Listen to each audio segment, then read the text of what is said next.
दोस्तों, मैं हूँ संजीव और मैं आज आपको एक ऐसे हीरो के बारे में बताऊंगा जिनका पेड़ों से इतना प्रेम था कि उन्होंने 16 साल की उम्र में पेड़ लगाने शुरू कर दिए थे। और उसका ये परिणाम निकला कि उन्होंने एक ऐसे जगह को जहाँ पे कीचड़ और मिट्टी थी सिर्फ, उसको जंगल में बदल दिया।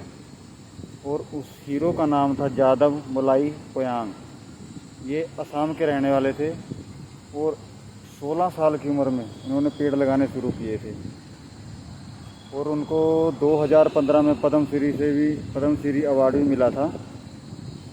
और ये उनकी जर्नी जो स्टार्ट हुई थी वो ऐसे हुई थी 1979 में। एक बार असम में बहुत तगड़ा बाढ़ आई थी और उस बाढ़ में सब कुछ ही ख़त्म हो गया था और वहाँ पे सिर्फ कीचड़ और मिट्टी रह गई थी सिर्फ, जिसमें कुछ उगा भी नहीं सकते थे। कोई लोग सोच भी नहीं सकता था कि वहाँ पे जंगल भी हो सकता है।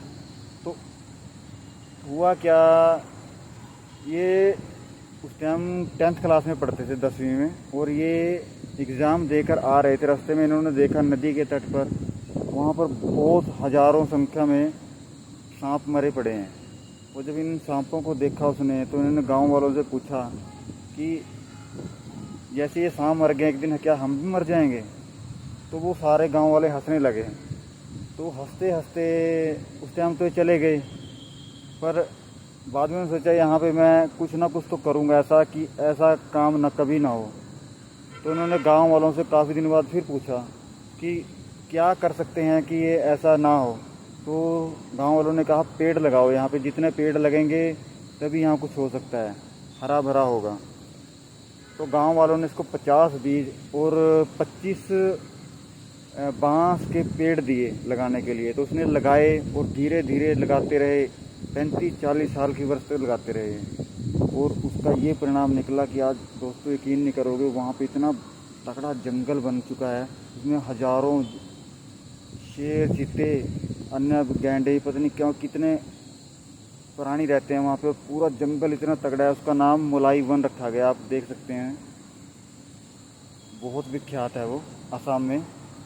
और 16 साल की उम्र में शुरू किया हुआ काम उन्होंने अकेले, किसी गवर्नमेंट की कोई उनको वो नहीं मिली इससे। और आज वहाँ पर रहते भी वही जंगल में ही हैं वो। और उनके परिवार में 2 बच्चे, एक लड़के, 3 बच्चे हैं, उनकी वाइफ है। और 2015 में उनको मैंने बताया जैसे कि उनको पद्म श्री से भी सम्मानित किया गया था।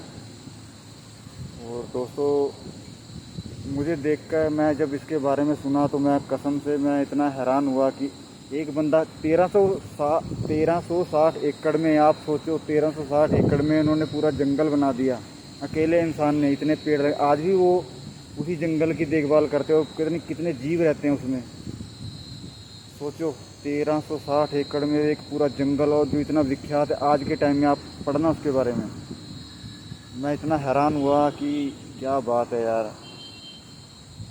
और सोचो वहाँ पे आज क्या नज़ारा होगा।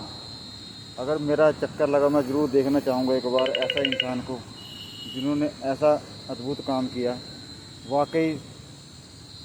तो दोस्तों, मैं सिर्फ यही कहना चाहता हूँ कि मैं आपको ये स्टोरी इसलिए सुनाता हूँ कि शायद आप में से कोई तो ऐसा इंसान हो जो सोचे पेड़ों के बारे में। और सिर्फ, और इनमें से एक इंसान और थे, उन्होंने एक बात कही थी जो मेरे को याद आ गई। चलो मैं शेयर कर देता हूँ। उन्होंने बोला था कि हर इंसान को अपनी ज़िंदगी में 5 पेड़ ज़रूर लगाने चाहिए। अगर वो नहीं लगा सकता तो उसको चिता पे जलने का भी अधिकार नहीं है। ये कि ऐसे इंसान ने कही थी जो पेड़ों से बहुत प्यार करते हैं। उसकी स्टोरी भी मैं आपको सुनाऊंगा ज़रूर 1-2 दिन में। पर ये बात बहुत मायने रखती है, हमारे लिए बहुत मायने रखती है कि हम जीवन में अपने 5 पेड़ ज़रूर लगाएं, बहुत ज़रूरी है। और अपने बच्चों को सिखाएं पेड़ लगाएं, तभी हम अगली जनरेशन के लिए कुछ कर सकते हैं। तो बस मैं आपसे यही कहना चाहता हूँ, प्लीज़ जितना हो सके करें। मैं आपको स्टोरी इसलिए सुनाता हूँ एक्चुअली कि हम में से चलो कुछ शिक्षा मिले और कुछ हम कर सकें, क्योंकि ये भी साधारण परिवार से थे और कुछ ज़्यादा वो तो नहीं थे, अमीर नहीं थे। सिर्फ इन्होंने सोच लिया था कि कुछ ना कुछ तो करना है। बस वही है कि जब हम सोचेंगे तो तभी कुछ होगा, और सोचने से भी कुछ नहीं होगा, चलना पड़ेगा। एक पेड़ लगाएंगे तो आपको खुद एहसास होगा, जब उसका बच्चों की तरह पालेंगे तो क्या कर सकते हैं, और वो क्या करेगा। एक पेड़ बहुत कुछ कर सकते हैं, पर जब हम लगाना शुरू करेंगे तभी कुछ होएगा ना दोस्तों। ये बात तो आप भी समझते हैं कि चलना तो ज़रूरी है, चले बिना तो कुछ होगा नहीं। जब चलेंगे तभी अपनी मंजिल पे पहुंचेंगे, उससे बिना तो पहुंच भी नहीं सकते। तो थैंक यू, बस आपसे यही कहना चाहता हूँ, save the tree. Thank you so much.